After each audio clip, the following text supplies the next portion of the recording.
Hey, what's going on everybody? In this video I will be doing my review of the Sony Xperia Z2. So after using this device for roughly 3 weeks, I'm going to share my experience and talk about my opinions, some things I like and dislike about this phone. So let's go ahead and get started.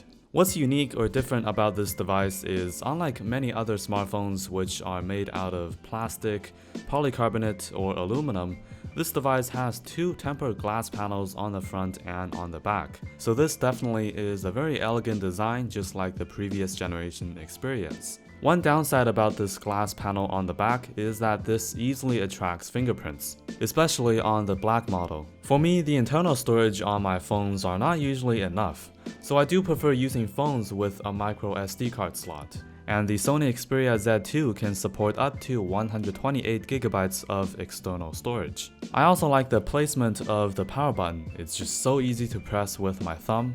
Right below that you'll find a dedicated camera shutter button, which can be quite useful if you take a lot of pictures. So this can also act as a camera shortcut. You can simply press on it and it's going to launch the camera app. On the other side, as you can see, this supports magnetic or inductive charging. Right beside that there is another flap. Opening it, you will find the micro USB port and also the SIM card slot. Alright, now let's move on to something fun. So this is a quick waterproof test. As you know, this device is waterproof and dust resistant. I made a separate full waterproof test video of the Xperia Z2. I also recorded some underwater video using this device. So be sure to check out that video, I'll link it in the description, or you can click the annotation on the screen right now. Overall, I do like the size of this device. It's not too big, and despite having aluminum edges, unlike the HTC One M8, which is a pretty slippery phone, this phone is not that slippery. This has a nice grip and fits quite well in my hand. So here's a size comparison between two different smartphones. Of course, on the left I have the iPhone 5S, and here you can see that the Xperia is very reflective because of the glass panel on the back compared to the aluminum finish on the iPhone 5S. And here's a comparison between the HTC One M8. It's very similar, the size is very similar. The M8 seems to be a little bit taller compared to the Xperia, but overall they have roughly the same size. And as I said before, the Xperia is not as slippery as the HTC One. Anyways, let's move on to the speakers. As you can see, this does have front-facing speakers. The addition of front-facing speakers on this device is a nice move by Sony, but they actually sound quite decent. Here's a quick audio or speaker comparison between a few different smartphones. Say again, please. Houston, we have a problem.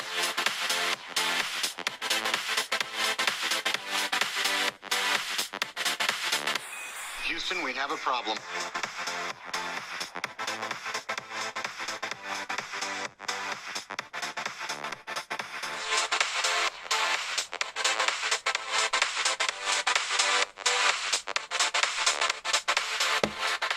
Alright, now let's move on to the screen quality.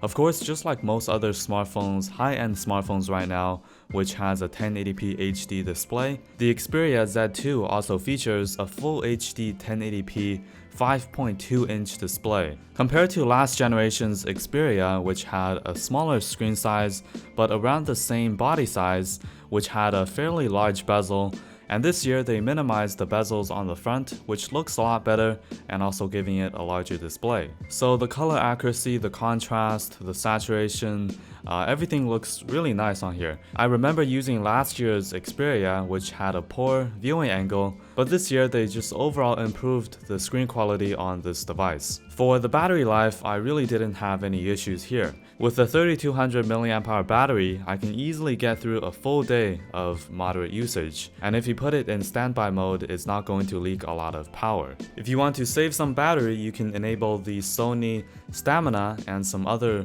power saving modes, which actually works quite well. So with a flagship high-end device, you would expect to have excellent performance, and this device is no exception. With the Qualcomm Snapdragon 801 quad-core 2.3 GHz processor, With the GPU of Adreno 330, everything runs smoothly and it's a very quick phone. So of course you're able to play a lot of the games and open up a bunch of applications, and you're rarely going to experience lags or dropped frame rates or application crashes. So overall it performs really well, no issues here. For the Sony Xperia skin, I have to say it's not that bad, but I'm just not a fan of it.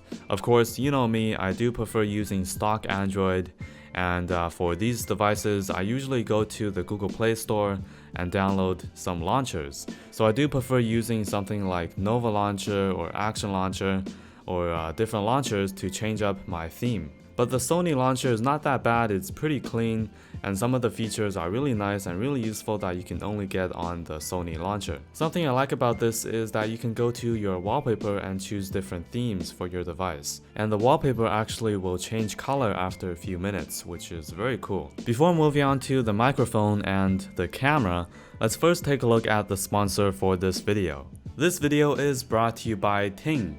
Ting is a mobile service that makes sense. If you decide to join, there are no contracts to sign, and if you choose to leave, you don't have to pay any early termination fees. And they offer great prices, really affordable rates. You can go to their website and check out the savings calculator, and you can calculate how much you will be saving if you switch over to Ting. And also, you pay for what you use for. So for example, 1 month you use less minutes or less data, you're actually going to pay less money for that month. You also get unlimited devices with one account, and they have a bunch of different new devices from the Galaxy S5, the Note 3, the HTC One M8, and a bunch of other awesome smartphones you can choose. Or if you have your own smartphone, you can just bring that in. And if you have any questions, you can simply email them, and they have excellent customer service. So be sure to check out kfhd.ting.com, and if you use my link or my URL, you get $20 off on a new device that you purchase or to a new Ting service. So be sure to use kfhd.ting.com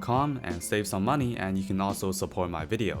Alright, now let's move on to the camera. So this does feature a 20.7 megapixel image sensor from Sony. This is a Sony G lens, and for videos you can record 1080p HD and also 4K videos, which is a huge plus. There are a lot of different camera modes that you can choose from, and Superior Auto actually works quite well, but this only shoots 8 megapixels. So if you want to capture full 20 megapixel images, you have to go to manual mode. I actually made a detailed video about the Xperia Z2 camera, and I compared it to the iPhone 5S. So be sure to check out that video for more images and more video footage. But here are just some of the images and some videos I took using this device. With the high megapixel image sensor, great accurate colors, sharp images and videos, this definitely is an excellent camera.